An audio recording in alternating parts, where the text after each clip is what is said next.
గాలి నుంచి విమాన ఇంధనం తయారీ సాధ్యమేనా అంటే అవుననే అంటున్నాయి టెక్నాలజీ సంస్థలు. ప్రస్తుతం విపరీతమైన నష్టాలను ఎదుర్కొంటున్న రంగం ఏదైనా ఉందా అంటే అది విమానయానానికి సంబంధించింది అవడం ఇక్కడ విశేషం. ప్రస్తుతం ఈ రంగం ఆశలన్నీ ఖరీదైన ఏవియేషన్ పెట్రోల్ చుట్టూ తిరుగుతున్నాయి. ఈ సమయంలో గాలిలోంచి తయారయ్యే ఇంధనం పైనే అందరూ ఆశలు పెట్టుకుంటున్నారు. భూగోళం అంతకంతకు వేడెక్కిపోయి గ్లోబల్ వార్మింగ్ కు కారణమవుతున్న కార్బన్ డయాక్సైడ్తో విమాన ఇంధనాన్ని తయారు చేసే ప్రయత్నాలు వేగం పుంజుకుంటున్నాయి. నెదర్లాండ్స్ లోని రోటర్డామ్ విమానాశ్రయంలోని కెఫేలో స్కై ఎనర్జీ అనే వ్యాపార సంస్థ ప్రపంచంలోనే తొలిసారిగా కార్బన్ డయాక్సైడ్తో ఆ వాయువుతో విమాన ఇంధనాన్ని ఉత్పత్తి చేసేందుకు ప్రయత్నించింది. ఈ ఇంధనం తయారీలో భాగంగా గాల్లోంచి కార్బన్ డయాక్సైడ్ అంటే బొగ్గు పులుసు వాయువును సేకరిస్తారు. ఇంధనం తయారీలో మరో ప్రక్రియ కూడా ఉంటుంది. ఈ ప్రక్రియతో నీటిలోంచి హైడ్రోజన్, ఆక్సిజన్లను వేరు చేస్తారు. ముందు సేకరించిన కార్బన్ డయాక్సైడ్ కు ఈ హైడ్రోజన్ కలుపుతారు. అప్పుడు ఏర్పడే సింథసిస్ గ్యాస్ తో విమానాలు భేషుగ్గా నడుస్తాయని ప్రాజెక్ట్ రిపోర్ట్ ద్వారా తెలుస్తోంది.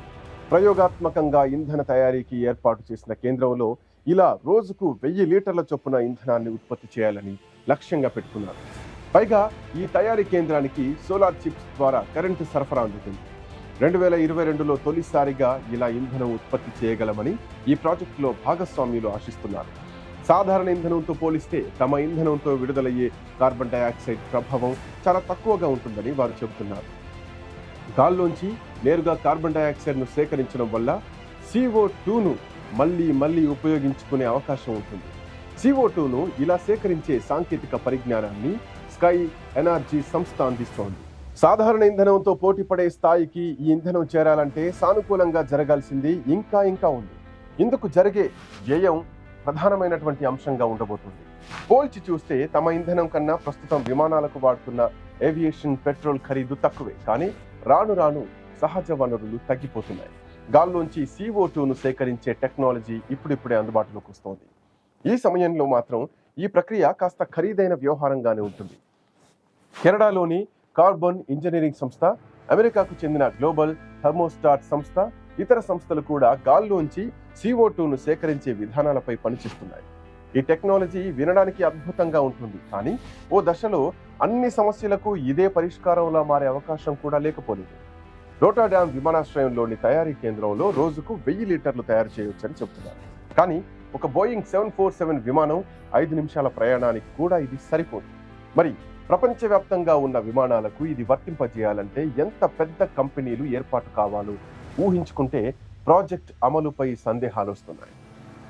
ప్రస్తుతం గాల్లోంచి CO2 సేకరణకు కంపెనీలు అధునాతన పద్ధతుల్లో ఇప్పుడు ప్రయోగాలు చేస్తున్నాయి.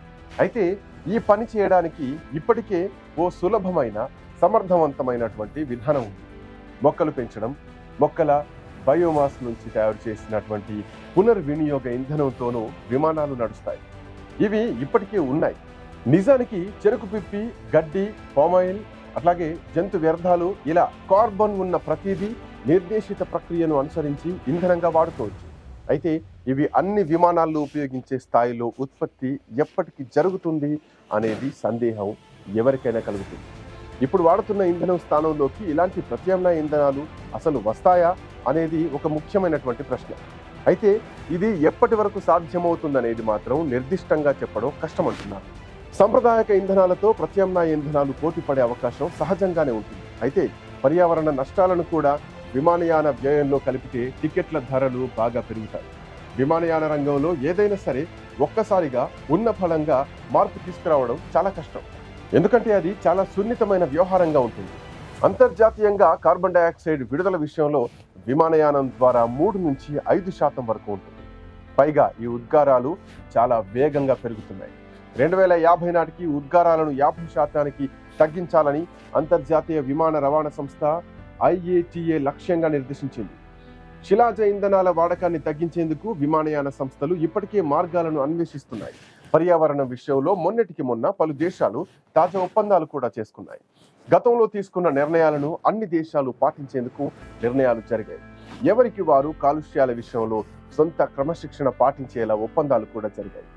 ఒక్క చైనా మినహా దాదాపు అన్ని దేశాలు ఈ విషయంలో వాతావరణంలో కార్బన్ డైఆక్సైడ్ శాతాన్ని తగ్గించేందుకు ప్రయత్నాలు మొదలుపెట్టాయి.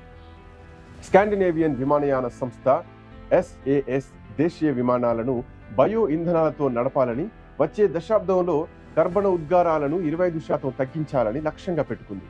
కేవలం విమానయాన సంస్థ ప్రయత్నాలు పూర్తి భిన్నంగా ఉన్నాయి. విమానయానం తగ్గించుకోవాలని ప్రయాణికులకు సూచిస్తోంది. విమానంలో కాకుండా రైళ్లలో ప్రయాణించాలని, నేరుగా సమావేశమయ్యే బదులు ఇంటర్నెట్ ద్వారా వీడియో సమావేశాలు పెట్టుకోవాలని చెబుతోంది. అయితే ఇది అన్ని సందర్భాల్లో సాధ్యం కాదు. నానాటికి విమానాల ఉపయోగం పెరిగిపోతూనే ఉంది. ప్రయాణికుల అవసరాలు పెరుగుతూనే ఉన్నాయి. కానీ ఈ దశలో విమాన ప్రయాణాలను తగ్గించడం ఎట్టి పరిస్థితుల్లోనూ సాధ్యమయ్యే పని కాదు. CO2 ఉద్గారాల తగ్గింపు ప్రయత్నాల్లో భాగంగా తక్కువ ఛార్జీలకు సేవలందించే డచ్ సంస్థ ట్రాన్సేవియా దేశంలోని ఇంధోవన్ విమానాశ్రయంలో ఒక ఆసక్తికర ప్రయోగాన్ని చేపట్టింది. ఎంత ఇంధనం అవసరమవుతుందో మెరుగ్గా లెక్కగట్టేందుకు ప్రయాణికుల బరువును చూడడం మొదలుపెట్టింది. దీన్ని బట్టి విమానాల ఇంధన వినియోగంలో ఖచ్చితత్వాన్ని అంచనా వేసేందుకు వీలవుతుంది.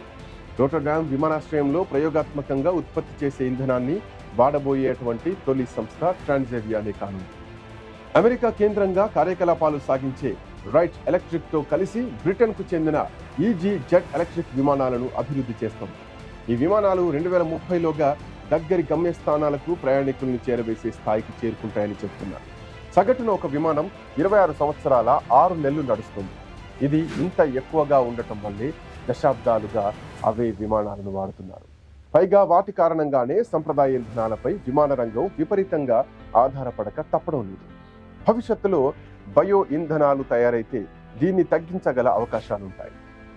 పర్యావరణ నష్టాలను తగ్గించడంలో బయో ఇంధనాలు కీలక పాత్ర పోషించనున్నాయి. ప్రస్తుతానికి మాత్రం బయో ఇంధనం వ్యయం మరీ ఎక్కువగా ఉంది. అయితే విమానయాన సంస్థలు ఈ మార్పును ఎంత వేగంగా స్వీకరిస్తాయనే దానిపైనే వాయువు నుంచి ఇంధనం ప్రాజెక్ట్ ఇప్పుడు ఆధారపడి ఉంది. కాలుష్యం వల్ల ప్రపంచ వాతావరణంలో పెను మార్పులు సంభవిస్తున్నాయి. ప్రస్తుతం అమెరికా, కెనడాల్లో జరుగుతున్న హీట్ వేవ్ బీభత్సం ప్రపంచానికి ఓ హెచ్చరిక లాంటిదే. రేపటి కాలంలో ఇవి భయానక వేగంతో చోటు చేసుకునేటువంటి అవకాశం ఉంది. అందుకే జనం విమాన ప్రయాణాలను తగ్గించుకోవాల్సిందేనని అంటున్నారు నిపుణులు. ఇందుకు కఠిన నిర్ణయాలు తీసుకోవాల్సిందే అంటున్నారు.